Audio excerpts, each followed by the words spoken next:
Titanic England से America सफर कर रहा था, लेकिन अपने सफर के दौरान ये एक आइसबर्ग से टकरा गया।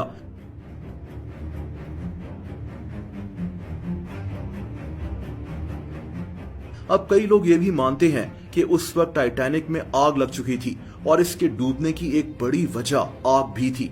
बहरहाल आइसबर्ग से टकराने के बाद टाइटैनिक दो हिस्सों में टूट गया और ये समंदर की गहराई में चला गया। कितनी गहराई, आप जानकर हैरान रह जाएंगे। दोस्तों, टाइटैनिक समंदर के 12,600 फीट नीचे मौजूद है। अब जब 1912 में टाइटैनिक डूब रहा था तो इसके डूबे हुए मलबे को ढूंढने की बहुत कोशिश की गई। कई टीम्स अटलांटिक ओशियन में जाकर वापस आ चुकी थीं, लेकिन टाइटैनिक का कुछ पता नहीं लग सका।